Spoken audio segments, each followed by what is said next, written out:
Hello, आवाज आ रही है? हेलो।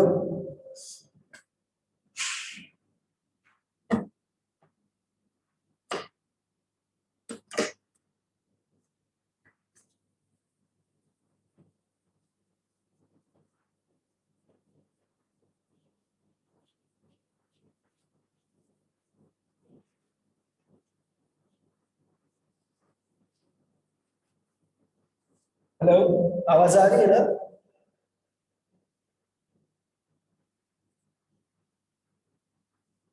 कोई रिस्पॉन्स नहीं। हेलो, राहिल, निधि, आवाज आ रही है कि नहीं?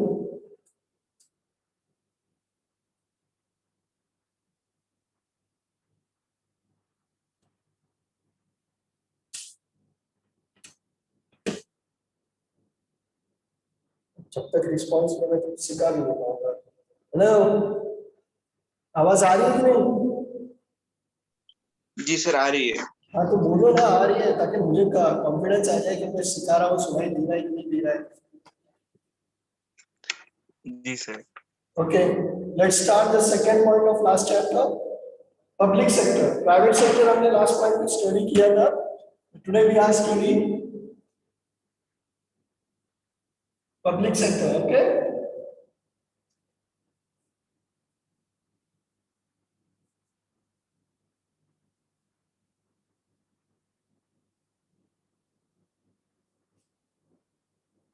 Let's start public sector.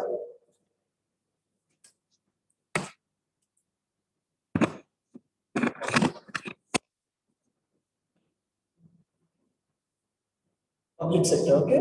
The public sector means listed company or public limited, PUB, LTD. ऐसा जो लिखा होता है ना, वो कंपनी. अब इनमें कौन सी कंपनी रहती है? In short, share capital company या लिस्टेड कंपनी को बोला जाता है. ये जो बड़ी कंपनी रहती है, ऊपर and the number of shares आता है, equity capital is that, equity capital. और इनका इक्विटी कैपिटल कैसा रहता है? Like joint stock company.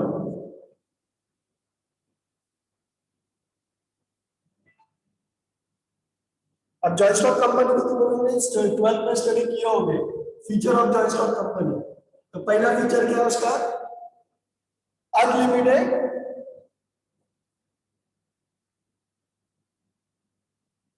members. The second feature is unlimited risk, investment and other. अब यहाँ पे मजा क्या रहता है? The benefit of public sector is, the first benefit is huge amount of capital.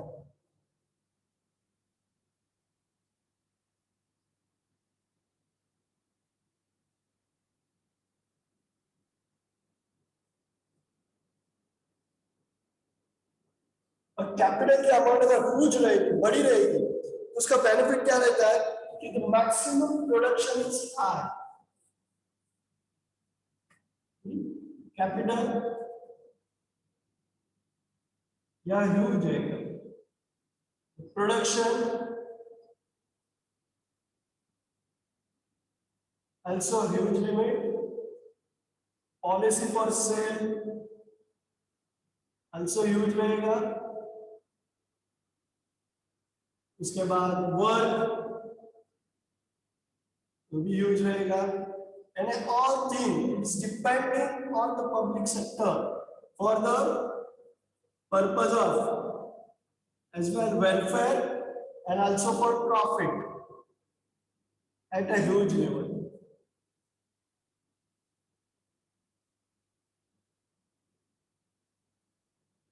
That's the main point.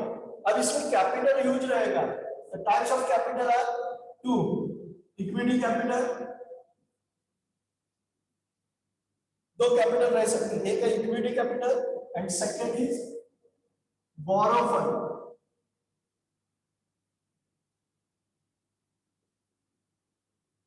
अब borrow fund, equity को own fund बोला जाता है, खुद का पैसा, खुद के शेयर्स रहते हैं. Borrow fund means loan, like debenture. अब इतना जो पैसा आएगा बहुत सारा लोन के ऊपर है, खुद के शेयर्स है, कंपनी के शेयर्स है, पब्लिक के शेयर्स है, नंबर ऑफ शेयर्स है there.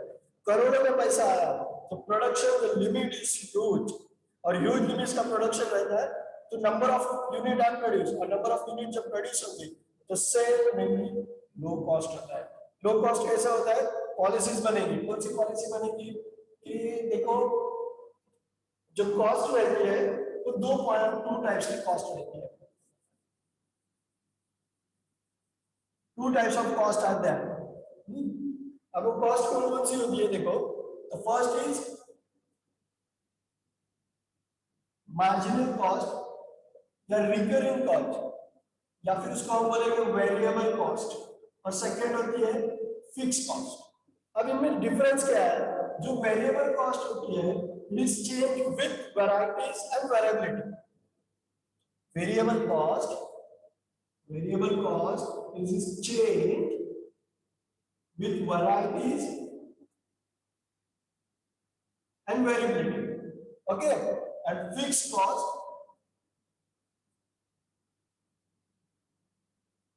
always fixed at all level.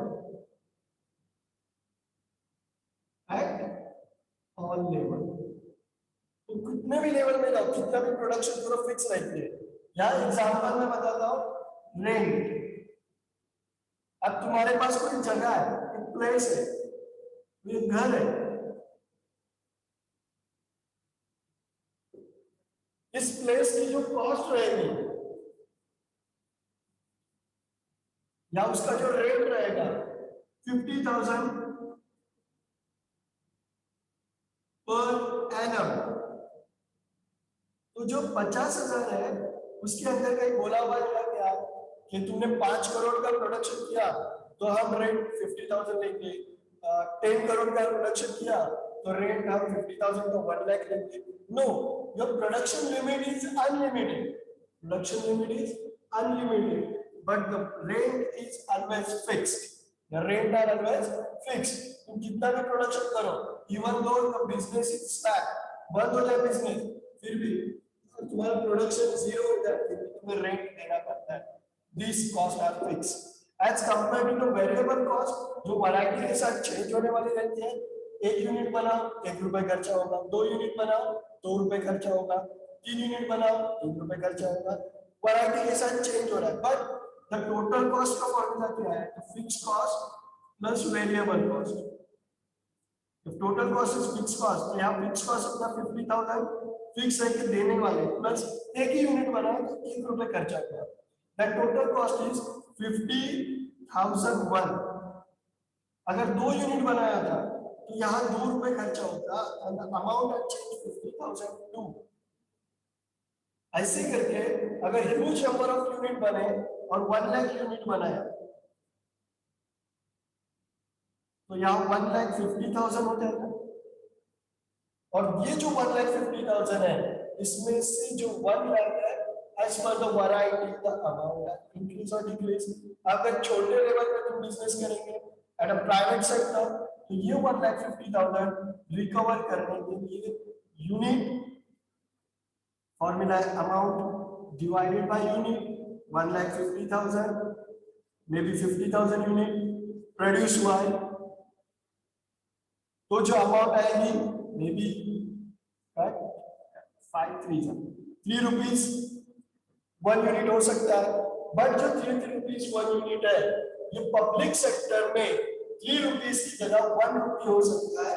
It mean जो यहाँ प्रोडक्शन है वो ह्यूज लेवल पे हो सकता है। 1,50,000 की जगह 15 लाख की बनाएंगे तो भी रेट हमें उतना ही देना है। तो उस हिसाब से 0.30 पैसा 30 रुपीज वगैरह होता है और ये जो चेंज आता है ये change is divided by the change जो आ रहा है वो depend is a huge number of capital, huge number of amount and huge number of publications रहता है।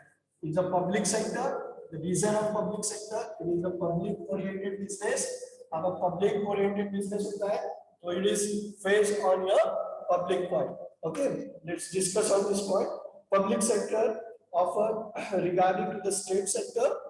state sector होता है एक state का एक sector होता है It's mainly the part of individual state which deal with the production, allocation, as well as delivery of different number of goods and varieties.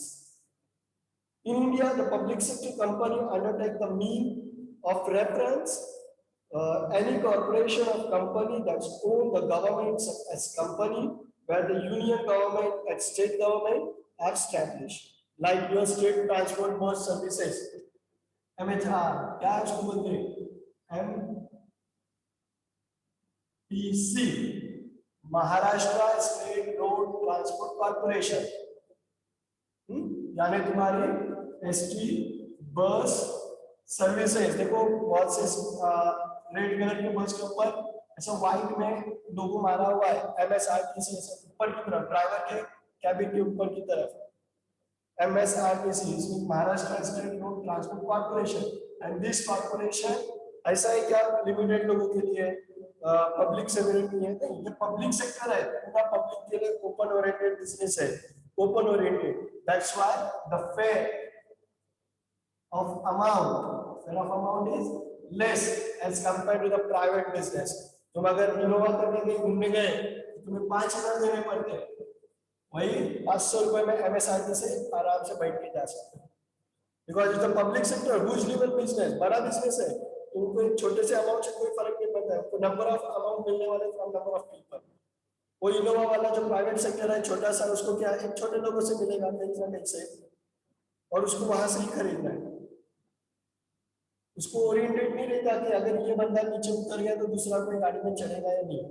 But in लोगों को ऐसा कोई नहीं, गाड़ी खाली भी भगा सकते हो लोग। इनका टाइम है कि 10 AM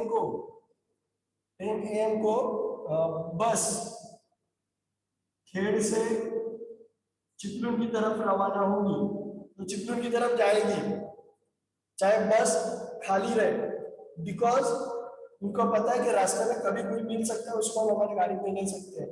वही अगर प्राइवेट लाइक इनोवा वाला कोई, तो इनोवा वाले को तुम ऐसा बोल सकते हो कि बाबा 10 का 10 बजे, चाहे तुझे कोई मिला ना मिला, तुझे चिपलून से खेड़ गाड़ी छोड़नी ही पड़ेगी, तो क्या बोलेगा, 2 ग्रैब तो मिलने दे ताकि मेरे फ्यूल का पैसा रखे। इनको ये पब्लिक सेक्टर में ये पॉलिसी पहले ही बनी हुई रहती है। अब उस पॉलिसी में क्या डिस्कस होता है, policy is regarding to rating policy. तो रेट कैसे करते हैं, तो रेटिंग इस तरह करते हैं कि expenditure is may be increases in future और डिक्रीजेस इन फ्यूचर। द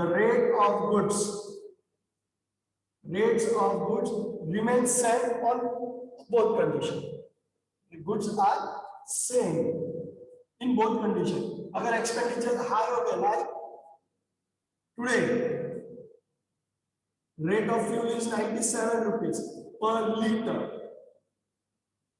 लेकिन state transport bus 45 rupees per litre पे भी चल रही थी जब 45 था। लेकिन आज भी अगर तुम ट्रैवल करोगे तो जो कल फेयर था वही आज फेयर है, वो 1 रुपी चाहिए, बिकॉज उन्होंने रिजर्व ऐसा या पॉलिसी ऐसी बनाई रहती है कि effect of rate are not affecting on your rating policy and not affecting on your public sector limited, because they are the huge business whose capital they recover the losses by this saving capital system. समझ में आ रहा है, explain कर रहा हूं? Hello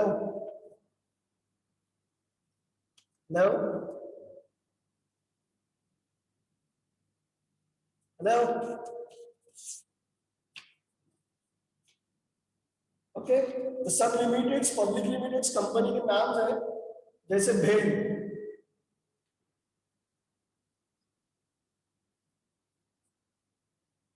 भेल is stand for Bharat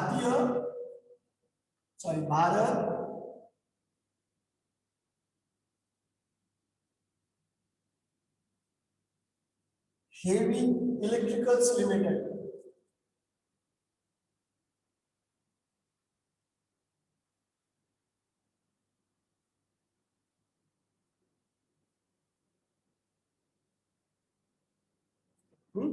Bharat heavy electrical limited, ये company क्या करती है फॉर इंडियन गवर्नमेंट की, ये जो कंपनी है भेल, ये कंपनी तुम्हारे ट्रांसमीटर बनाती है, जो एमएससीबी में इलेक्ट्रिसिटी पावर सप्लाई करने के लिए बना के देती है।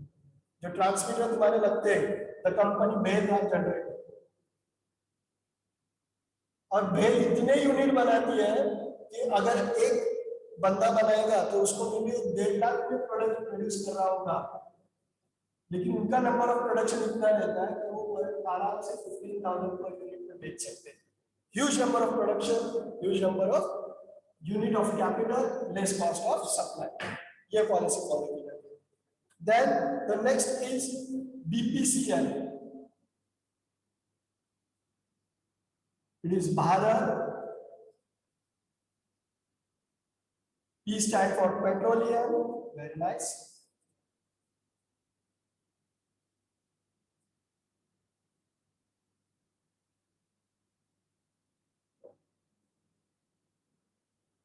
Corporation Limited. It is stand for the Bharatiya Petroleum Corporation Limited. ये और पेट्रोलियम जैसे Bharat petroleum, then Indian oil, then Hindustan का पेट्रोलियम, ये सबका एक यूनिटरी सिस्टम है जो रेट ऑफ पेट्रोल डिसाइड करता है, rate of fuel. Rate of fuel की बात करते हैं लोग। It's a united public limited company.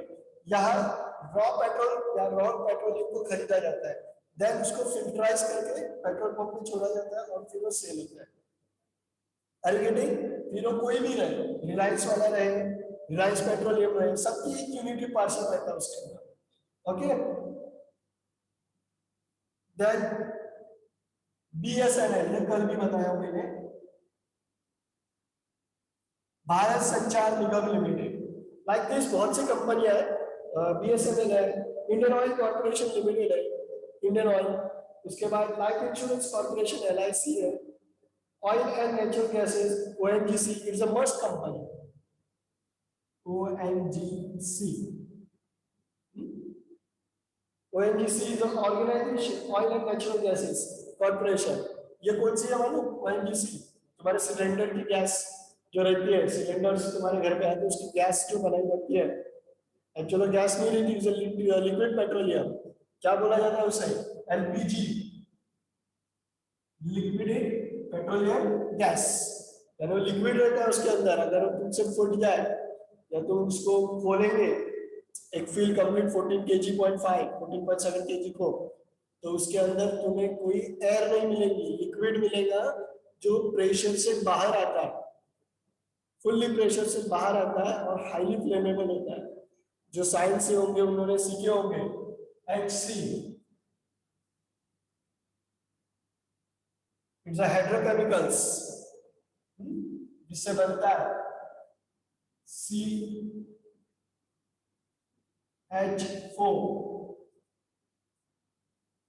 H C4 carbon, H4 hydrogen, हाइड्रोकेमिकल्स। ये जो रहते हैं हाईली फ्लेमेबल रहते हैं। अभी अगर घर में थिंकिंग पावर तुम्हारी कैसे, आई डोंट नो, जब तुम फेस टू फेस रहेंगे तो मुझे पता चलेगा। उस थिंकिंग पावर पे सब डाउट्स में क्लियर करूंगा। जैसे आज जरा सोचना, जरा माइंड लगाना कि जब स्टोव जो रहता है, जो मेरे हिसाब से कैरोसिन के ऊपर चलता है, उसकी फ्लेम देखो तो उसकी फ्लेम कैसी रहती है, रेड या ऑरेंज। या फिर ये फ्लेम किसी लकड़ी को जलाएंगे तो उसकी फ्लेम देखो रेड रहती है, एज कंपेयर टू जो तुम्हारे गैस सिलेंडर जलते हैं उसकी फ्लेम ऐसी ब्लू रहती है। रीजन पता करो, why, and this reason is your business. ये पता होना जरूरी है कि फ्लेम के कलर चेंज तो होते हैं, बट व्हाई, और वही रीजन है कि वो फ्लेमेबल कितने रहते हैं, और वो कलर डिटेक्ट करता है कि कितना हाईली फ्लेमेबल है। Okay, then come to the next point. The public sector of the control has got to signify contribution to the development of Indian economy, being a powerful instruction of economic growth. This sector has been got to the following contribution. Okay? यहाँ public sector का जो point है वो अभी जो मैंने explain किया, one by one मैं उसके ऊपर रिव्यू लेने वाला हूँ।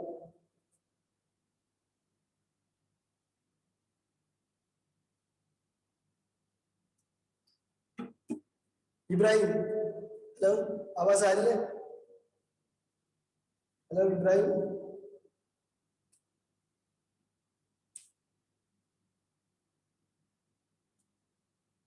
Sadaf unmute please.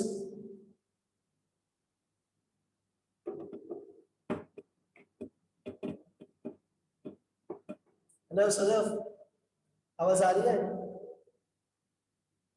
राहिम, आवाज आ रही है? हाँ सर आ रही है। जी सर आ रही है। गुड। तो give me the response sir. What are the difference between public sector private sector? क्या डिफरेंस होता है? कैपिटल का, राइट?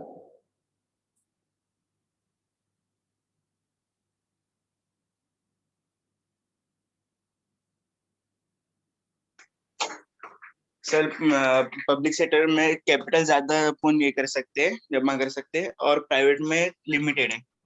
Very nice. और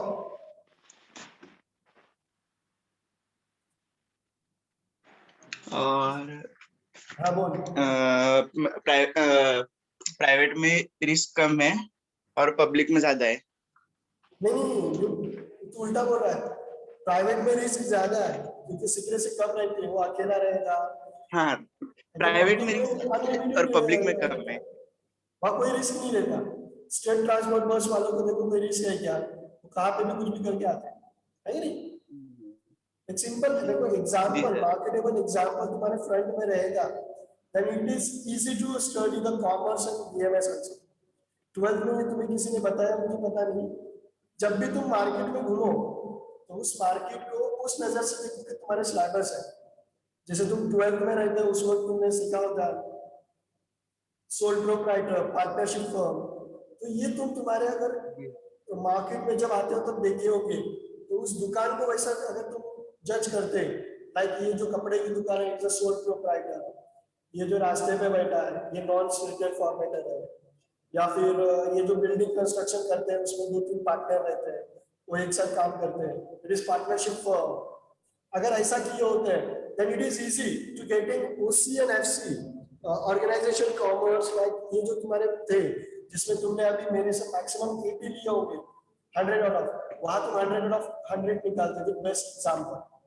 और टुडे भी जो बिजनेस इकोनॉमिक्स सीख रहे हैं, जैसे मैंने भेल की एक एग्जांपल दिया, बीपीसीएल दिया, बीएसएनएल दिया, ऐसे नंबर ऑफ कंपनीज है, यहाँ तक कि एमएसआरटीसी भी है। ये जो नंबर ऑफ एग्जांपल्स कैसे आते हैं रेगुलरली, क्या मैं याद करके आता हूँ, मैं रट्टे मार के आता हूँ तुम्हारे सामने एक्सप्लेन करता हूँ? No, it is regional. और ये मैंने कैसे उसको डेवलप किया, बिकॉज जब हम लोग ऑन द वे रहते तो उस वे को हम उससे देखते जैसे अपना सिलेबस है।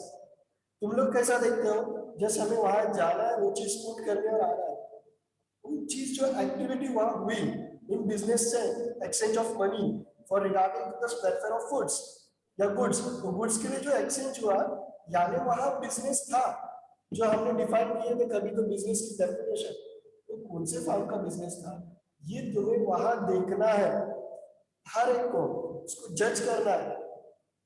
लास्ट ईयर के स्टूडेंट्स को मैं और जब वो सामने रहते थे तो उनको मैं पूछा करता था कि मे बी स्कूल अगर तुमने स्टैब्लिश किया है तो which form of business of school, school को कौन सा बिजनेस बोलेंगे, ऐसे पूछा करता था। इससे तुम्हें पता चलता है कि बिजनेस कौन सा होगा। School or NPO, non profit organization, जो तुम्हें 12th में था, बैलेंस शीट की जगह पे वो बनते थे ओन कैपिटल के लिए। एनपीओ था कि नहीं 12th में अकाउंटेंसी में, फाइनल अकाउंट से पहला account for non profit organisations. तो ये कौन से बिजनेस है जिसके लिए हम अकाउंट हैंडल करते हैं, ये तुम्हें पता होना चाहिए। It is your business and is your बिजनेसिकल आइडिया, और उससे फिर अल्टरनेटिव्स देख के तुम्हें पता करना है कि तुम्हारा बेस्ट बिजनेस कौन सा है, और वो best business is useful for you and establishing future for. Okay Sonali, समझ लेगा आज से लेक्चर? हो सर। काय हो सर। काय शिकवलं आज मी? Sir public sector, public capital, sector. आणि लास्ट लेक्चर आपलं काय झालं होतं? Private sector. Very nice. फिजा,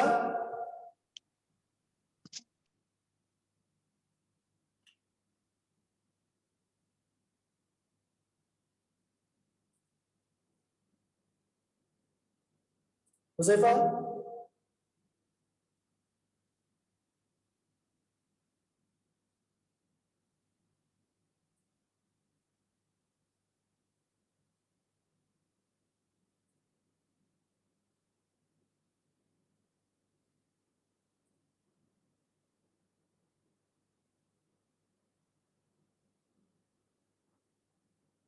हेलो।